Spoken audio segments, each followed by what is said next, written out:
I am Treasure. I'm the teller of tales, I'm the teller of facts, I'm the teller of lies. What I will be telling you today, which may be fact or may be lie, is about the rise of the African mining entrepreneur.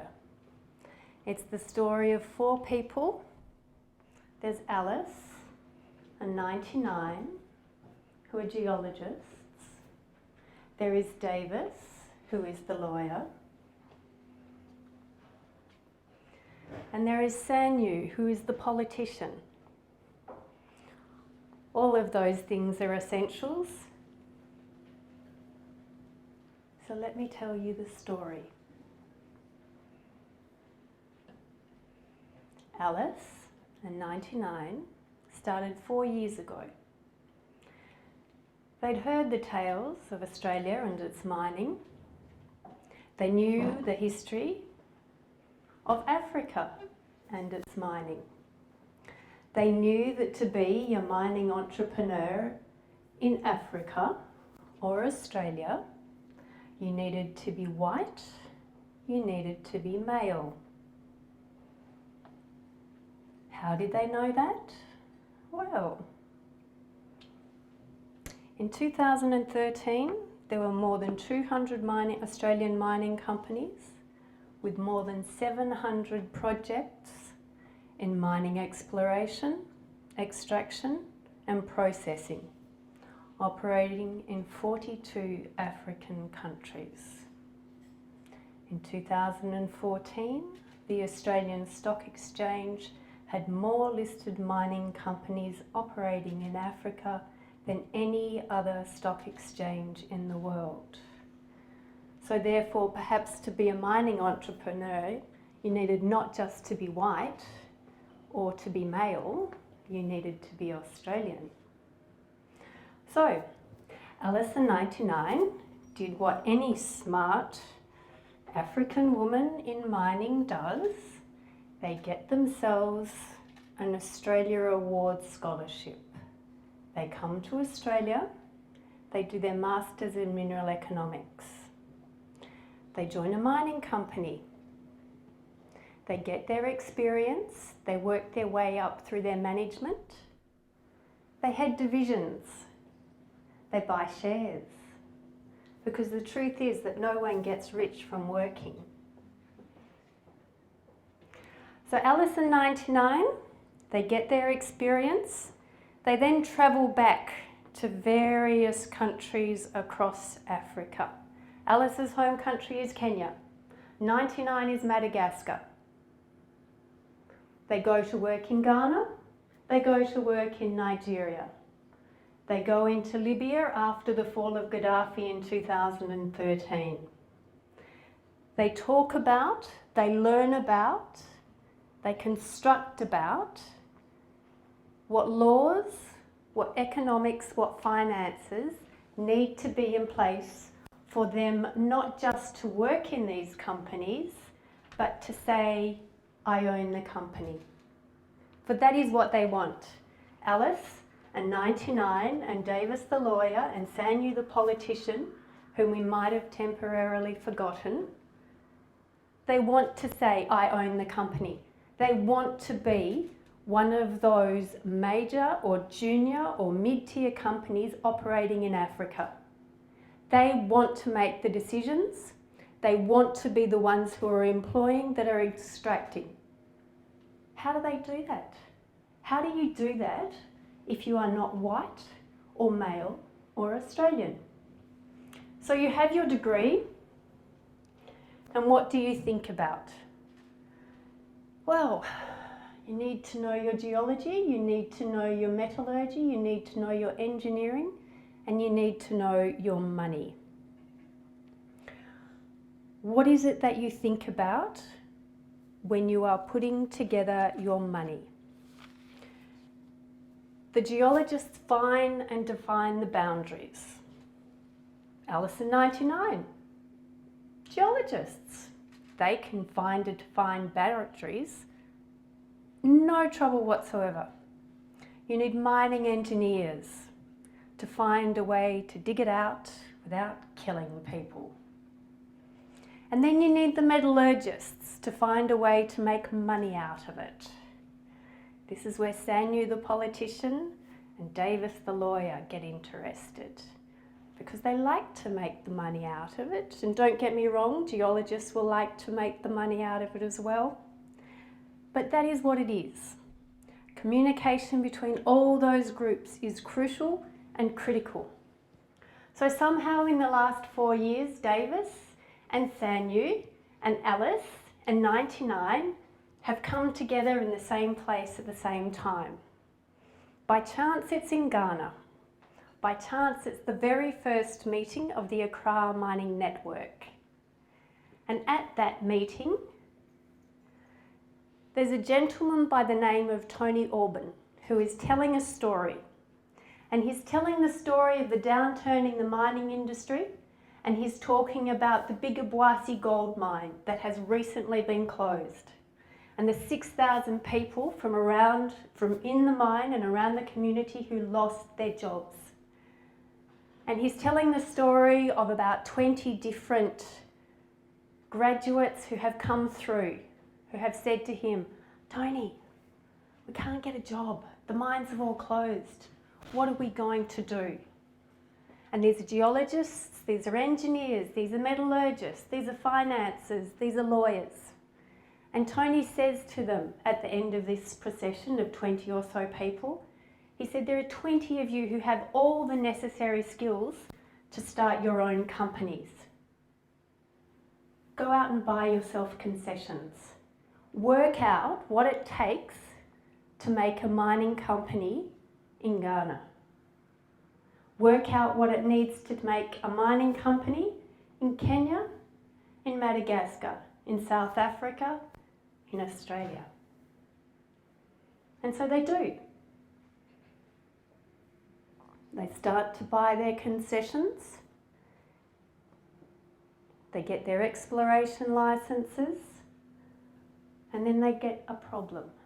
And the problem that they reach is money. Because the difficulty with mining is always finding the money. So how do you find the money if you're in mining? Well, if you're a white Australian male and you're on the terrace in Perth, you tap your mates. And that's exactly the same thing.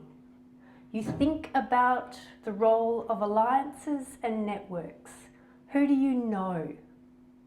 Africa's a nation. Nations, a continent of entrepreneurs. There are businesses that happen here all the time. And they know that there are other mining companies that have been built and raised and succeeded by Africans. Whether that's in Ghana with Sam Jonah or that's in South Africa with the various Radibis, Mutsepis, whoever. There are names who have done this. But it's about the alliance and it's about the network. It is also about having skin in the game. So it is the experience that gets you finances. And Sanyu and Davis and Alice and 99, they have their alliances, they have their networks, they have these things. And so what they have done is listed. They have their mining company. They have 3 actually. And so in Ghana, they are exploring for gold. In South Africa, they are exploring for gold. And in Zambia, they are exploring for copper. They are now starting to hire those white Australian male specialists. And they can say, hand on heart, I own the company. But there's only 3 of them. So the question is, what's the environment necessary to create more? Now I look at Ghana and I see a country with a huge depth of experience and expertise, history of mining, management skills, but I don't know why there aren't mining companies there. And so what Sanyu and 99 and Alice and Davis are now going to be doing is moving across various mining countries across Africa, and they will be setting up their own pilot programs when they are setting up mining companies. It will be taking on people who have the necessary or want to have the necessary mining and engineering and geology skills, because certainly in many countries across Africa that's the case. And so the question is, how long will it take? What's the status of the African stock exchanges? Will they be able to list? Will they be able to get enough money? How long will it take before they fail? Because they will fail. Every mining company fails, and then it picks itself up and it sells on. Will they be able to joint venture? Will they need to change the legislation to make it possible? Davis, the lawyer, helps them with that. He will change the legislation that looks at the ownership so that it is more of a concept of junior mining companies, domestic mining companies, having the necessary wherewithal, whether that's finance or whether that's growth in terms of formation, to do that. The question that they are then starting to ask themselves now is, how do sustainability and environmental considerations impact upon them? Do they have to take that into account? I don't know. That's where they're thinking at the moment. But to each of you that's looking at me now, can you at some point in your future saying, I own the company? I would hope that the answer is yes, because when I look, I see people who say, I own the company. There is no reason that I can tell that the mining industry that's developed here in Australia is any different from the background to the nations that have mining capacity in Africa. At the moment, it's your artisanals and it's your small scale that is taking up the bulk, and is getting a huge amount of income coming through. But it's not necessarily safe, it's not necessarily environmentally secure, and it's not necessarily going to grow. But that doesn't mean the depth isn't there. So,